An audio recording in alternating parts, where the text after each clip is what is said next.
Listen, if we even think you owe us money, you won't know what hit you. We'll put liens on everything you own. Raid your bank accounts, retirement fund, pension. You'll open up your paycheck and cry because we'll already have the money. We'll haul you into federal court and you might even go to jail. Hey, it's our job. Don't fight the IRS alone. The Tax Doctor is here to help you negotiate your tax bill and reduce your stress. Our experts will fight for you using IRS guidelines to stop any IRS actions like bank levies or wage garnishments. Plus, eliminate penalties and interest and reduce your past tax bill so you pay the IRS less. Help is here to deal with the IRS to reduce your stress. If you owe $10,000 or more in back taxes, do not call the IRS alone. Call a tax doctor now for a tax emergency analysis. I'd have my mom call the number on the screen. You come see me alone. We'll work it out. Really, we will. Did you know that thousands of authors across the country have written books and published them with Page Publishing? If you've written a book, Page Publishing can help you through the process. We cut through the confusion of the publishing world to make it easy for you. If we decide to publish your book, your work ends and ours begins. From copy editing and proofing to typesetting and book cover art, we get you printed, distributed, and sold on Amazon, Apple iTunes, and in bookstores across the country. We'll even help you promote your book. That's right, we do all this for you. Biography, self-help, mystery, novels, sci-fi, even a children's book. No matter what genre, Page Publishing can bring your book to life. Call today for your free author submission kit and find out how you can be the next published author at Page Publishing. Call for your free author submission kit at 855-993-2114. That's 855-993-2114.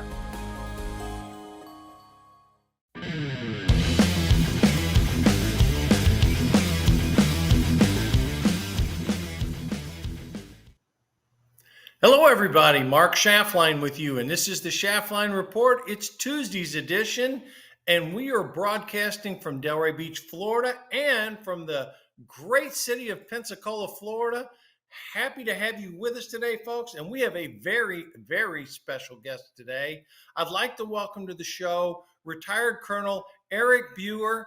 Eric served in the United States Marine Corps. Eric, happy to have you with us today. Welcome to Schaftlein Report. Thanks, Mark. I appreciate it. Great to be here and great to have some time to catch up with you.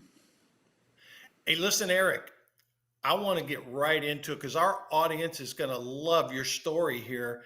You were on literally, as we went into Baghdad, you wrote a book about it, Ghost of Baghdad, but describe for our audience, you were on a Cobra attack helicopter. Walk us through the preparation, the missions, the aftermath. Walk our audience through everything you experienced as we launched our attacks in Baghdad. Mark, for me, it feels like it was yesterday. I know it's been 20 years now. It's you got to put yourself back in some reference. 18 months after 9/11, at the time I was a young major, flight leader. Trying to prepare myself and my crew and my wingmen and wing to understand the complexities, understand the threats to us, and then be ready to execute. And so the opening night of the war was exactly that. It was what you'd expect. It was chaos. It was fog. It was us working to support Marines on the ground, fighting an unknown enemy in really tremendously poor weather. And this is all done at night. So it was a wake up call to all of us. I was a pretty senior aviator, pretty experienced, but that first night, really put it all back into perspective. Eric, let me ask you this. Okay, so you're attacking at night, and you talked about the chaos of war. What was it like? I mean, you're literally flying a Cobra attack helicopter there. Describe actually what was happening in the air, on the ground, because you literally were the tip of the spear as we went into Baghdad that night. Yes, the opening night, our objective was to put Marines into some key positions inside the Iraqi border. And so we were escorting some transport helicopters, and prior to those helicopters getting there, we were to engage some pre-planned targets.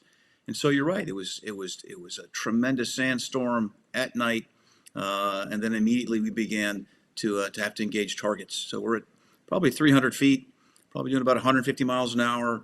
Not particularly fast, but for an attack helicopter, there's a lot going on. There's a lot to demand of your co-pilot and of your wingman. And then we had the job of picking out key targets and making sure the landing zones were secure to put Marines in. So it was heartbeat after heartbeat coming through my chest from the minute I hit the starter until we finally had a chance to shut the motors down about an hour and change later.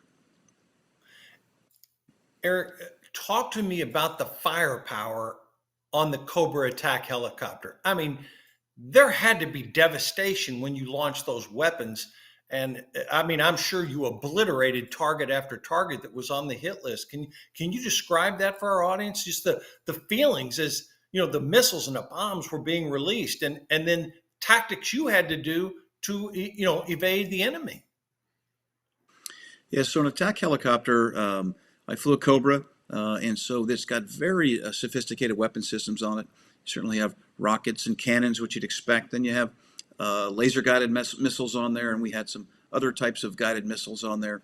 And so it really is. It's an exercise in teamwork between myself and my co-pilot, and my wingman and his co-pilot, and the other flights of Cobras are out there that night, all working together, all working as a team, and just putting ourselves in the right place at the right time to affect the enemy. The interesting about the first night was it was so chaotic. It was so challenging for us, but we really didn't have a lot of time to think about it at the time. We simply got back from the mission and prepared for the next days, and we just didn't know. We couldn't anticipate the unexpected, and so we learned very quickly that we had to adapt and we had to be better than we ever thought we could be. Eric, talked about the resistance that you encountered. I mean, you had, I'm sure Iraqis had some, their defense systems in place, albeit we had a lot of experience there.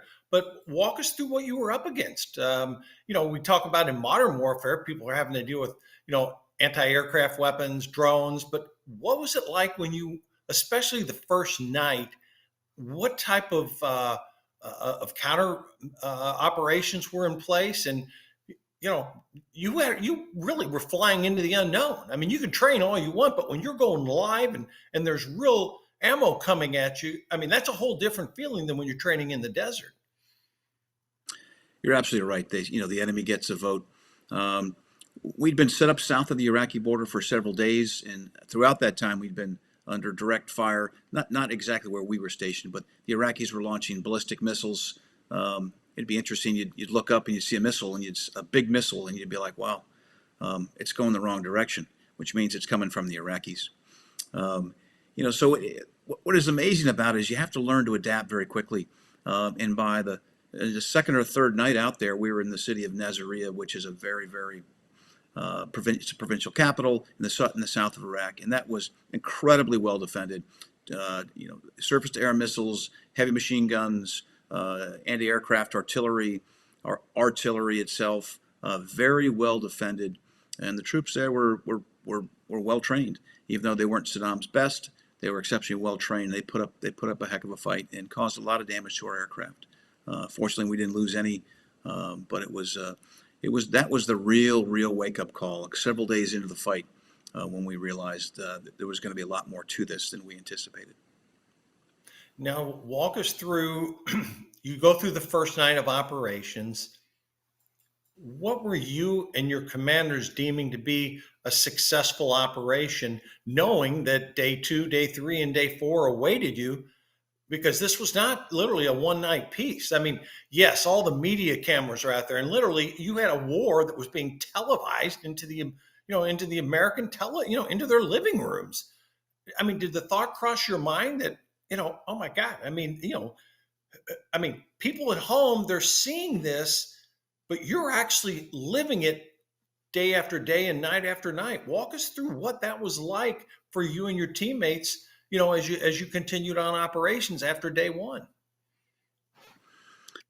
Yeah, so one thing you learn in aviation is really to compartmentalize and you can't worry about tomorrow. You got to fight today's fight. It's a today's problem world, and really in attack helicopter and in attack aviation in general. You got to fight today's fight. Tomorrow's fight is for planners. Tomorrow's fight is for those senior leaders out there that are looking at you. But you have to be focused as a leader on today's fight. You cannot look. You can have no expectations. Expectations is the kryptonite of a pilot. It'll kill you faster than a missile. You have to be focused on that day's mission. And so as each day went on, it became our new normal. Became our new normal to live in the desert. Became our new normal not to, have a couple meals. We, eating MREs, and it became our new normal to land in the middle of nowhere on a highway and have a fuel truck give us gasoline and give us new rockets and missiles. Everything became a new normal. You have to have that kind of a mental agility, that sense of teamwork and sense of esprit de corps, which we pride ourselves on as Marines, is to be able to flex to that and be flexible. And so that is exactly what we did. And every day was our new normal, and we had no expectations. We were going to fly the best mission we could. That mission, we debrief it, get back in the cockpit, refocus ourselves, and go execute the next mission.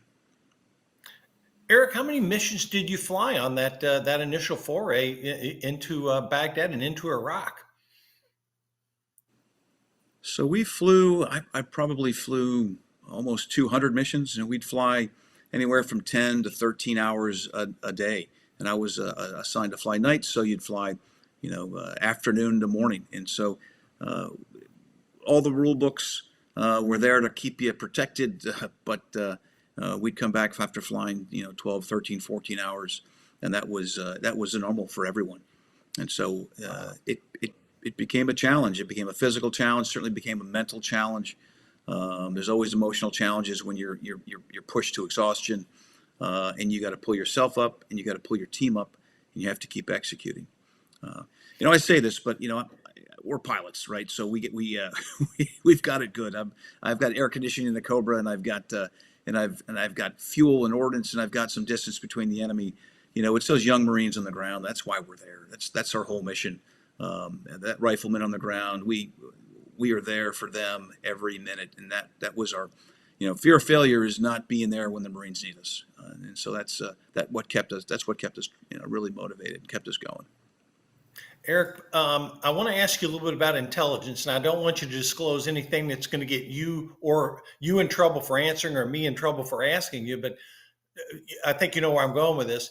Talk about the intelligence briefings that you received before you went on these missions, and how accurate was the intelligence that you were getting? So the intelligence going in, you looked at the Iraqi military. It was 350,000, 5 divisions, 5 corps, 16 divisions, Special Republican Guard units, tens of thousands of pieces of armor and artillery and tanks, surface air missile systems.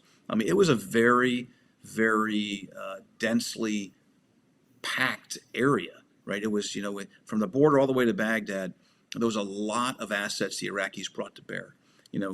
Fortunately for us, they weren't as proficient as we expected them to be. So our intelligence was pretty good on numbers. Our intelligence can never look in the mind of the enemy and be able to understand their will to fight. Then as we moved city to city, the Iraqis realized they were dealing with overwhelming forces, and they just continued to either retreat, surrender, or push themselves up into Baghdad for what they believed would be their final fight.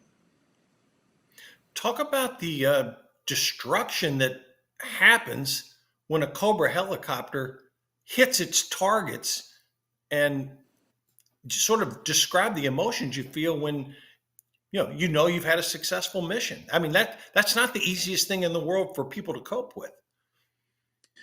No, again, we talked about the capabilities of the Cobra, and there's some incredible missile systems on board there, and we try to do, prior to us leaving, and we talk within our flights, is to have a good weapons to target match. We want to avoid anytime we possibly can anything that could have potential collateral damage.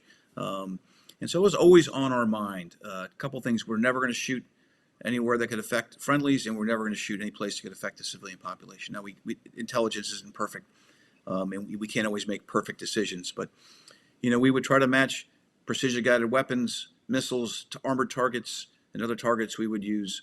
We have very, very capable a cannon on board the Cobra, that is, and then also rockets and other types of missiles. So it was a study. As I was a weapons school graduate, so I inherently knew what weapon systems should be applied to what targets. But actually engaging targets, you don't have much time to think about it at the time.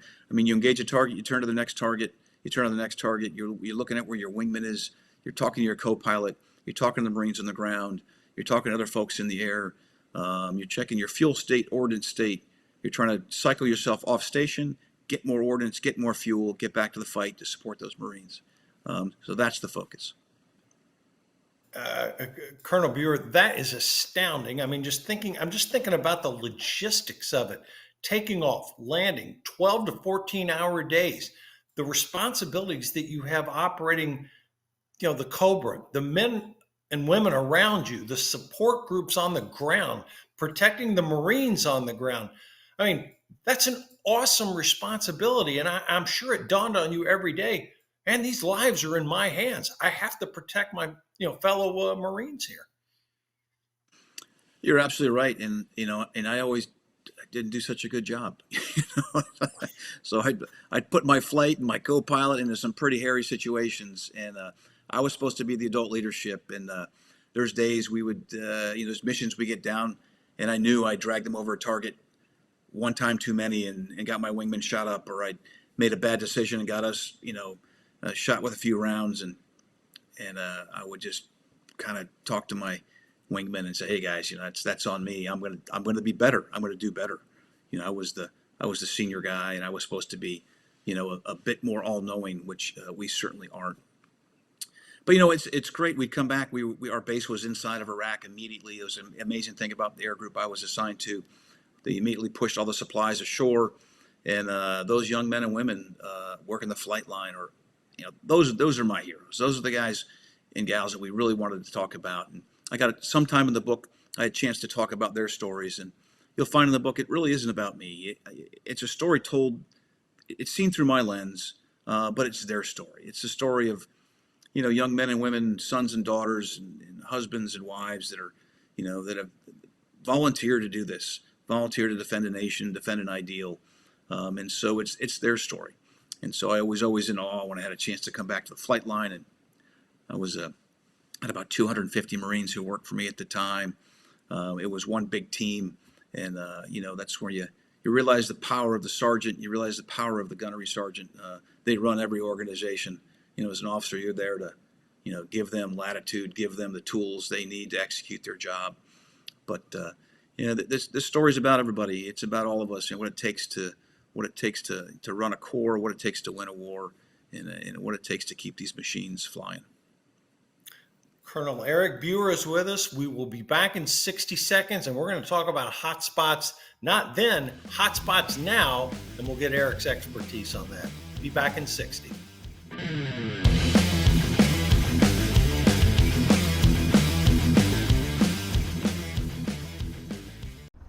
When I grow up, I want to work for a woke company, like super woke. When I grow up, I want to be hired based on what I look like, rather than my skills. I want to be judged by my political beliefs. I want to get promoted based on my chromosomes. When I grow up, I want to be offended by my coworkers and walk around the office on eggshells and have my words policed by HR. Words like grandfather, peanut gallery, long time no see, no can do. When I grow up, I want to be obsessed with emotional safety and do workplace sensitivity training all day long. When I grow up, I want to climb the corporate ladder just by following the crowd. I want to be a conformist. I want to weaponize my pronouns.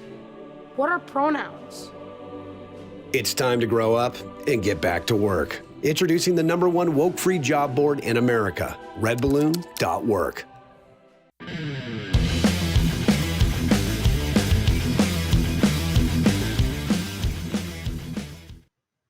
All right, folks, we're back. Again, we're privileged to have Colonel Buer with us today. Eric, let's talk about hotspots happening literally in the area where you were fighting 20 years ago. Look what happened just yesterday, 2 days ago.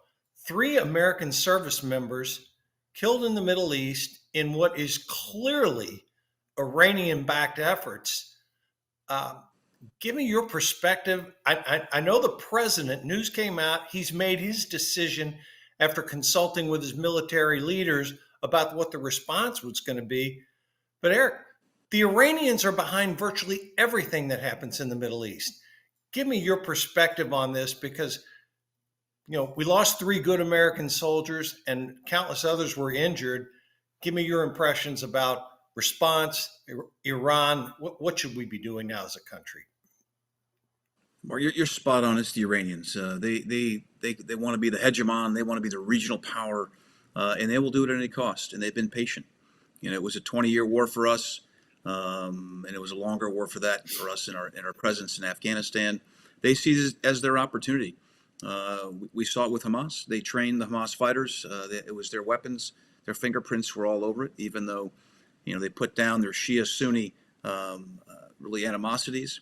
Hezbollah, another Shia-based group, fully supported by the Iranians. And we just seen it recently with the Houthis, also Shia. And so there's Iranian Islamic Guard there training them. Those drones are all Iranian. And then we saw yesterday, or 2 days ago now, the Islamic resistance of Iraq killed 3 Americans. I mean, what more does it take? Well over 150 attacks. We've had single-digit responses. I think, we know the Iranians are behind it, and placating them or doing other things only embolden them. And so the Iranians need to be dealt with, and they need to be dealt with firmly. We're not talking about expanding a war that'll envelop the entire Middle East. The Iranians are using proxies because the Iranians have very little internal capabilities. They're flying jets from the 70s. Their armor is dated. They have a modern drone fleet, which is of a concern. It certainly is. But they need to be put back inside their borders. Eric, why do you think administration, and this goes all the way back to 1979, when the Shah was ousted, the Ayatollah came into power. I mean, our track record in deal with the Iranians as a country is we'll just call it less than stellar. I mean, we've seen clear-cut evidence of the Iranian involvement. You mentioned Hezbollah. You mentioned Hamas. We'll get into that in a minute. But their fingerprints are over everything that happens. We've lost service members. We've had service members wounded. And again, we're not going to preempt the president here because he's made his decision, and we'll know it shortly what the actions are going to be. But does it bother you, I'll just call it the lack of response so far? I mean, the restraint that's being showed, to me, I mean, we're attacking warehouses and empty munitions depots, and we're not going after the source of the issue, which is the Iranians. Shed some light on this. Why are we taking such a passive approach when the Iranians, there's nothing passive about what they're doing? You're spot on. I mean, we somehow believe that the Iranians are not responsible, and they say we're not responsible. This is not us. Well, it's not you. It's your proxies, but your proxies are there. It's the Quds forces, their special ops forces that are operating in Syria, that are making those attacks in Syria and Iraq. And now with their support of the Islamic resistance in Iraq, it puts more of their, as you say, their fingerprints on all these actions. I don't know the hesitation. I don't know why we continue to hesitate to deal with them. I fully expected to have seen Israeli F-35s, F-16s potentially striking targets. I know they've been warned to not push the war outside of the borders any more than they can, but they have a real imminent threat with them. Hamas, Hezbollah, both sworn in their doctrine to end the Israeli people, to crush the state, and of course to remove any influence of the West, including the Americans. It's very complex, but sometimes things are very simple.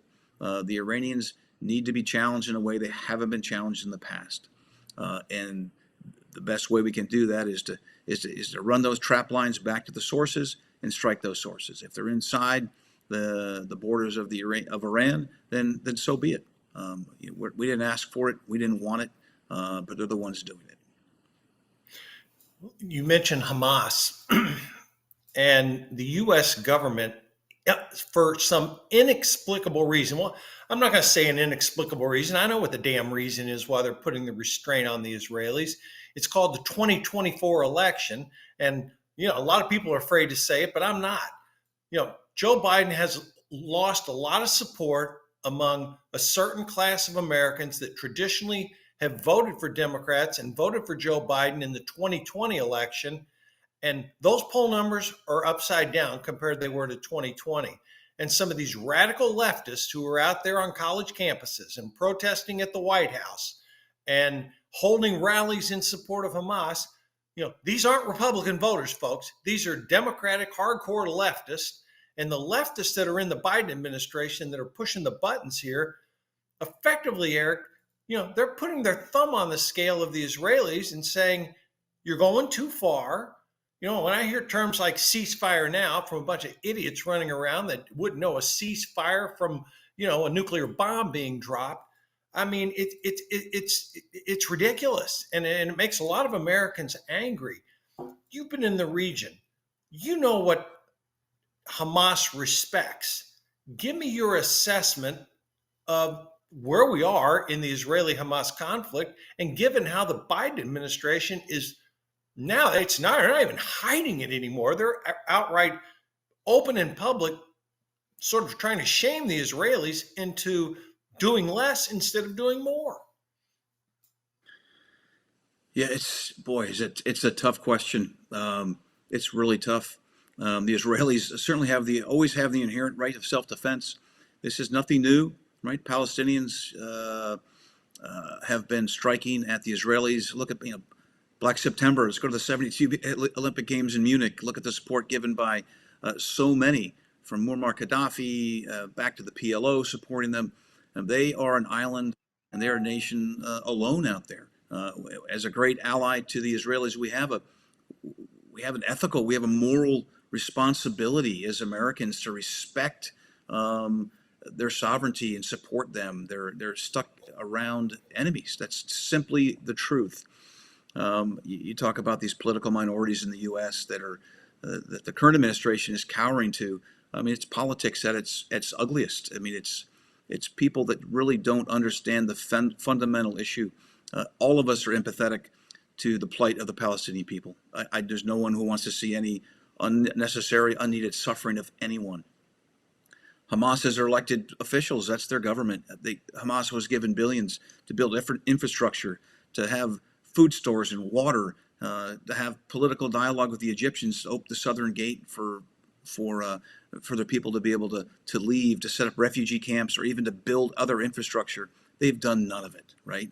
They are simply bent on the destruction of Israel, destruction of the Israeli people, and the ouster of any Western influence. Something that's simply never going to happen in any of our lifetimes. Their inability to be open to dialogue, reasonable dialogue, continues. So again, very complex question, very complex problem. It always has been. But from an American perspective, we need to support our allies. Eric, we've got less than a minute left. How do you see, what's the end game here with the Israeli-Hamas conflict?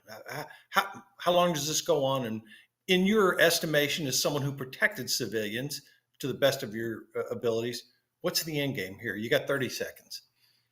It's difficult, right? There is no end game. This is going to go on. They can destroy all of Hamas. It's going to go on.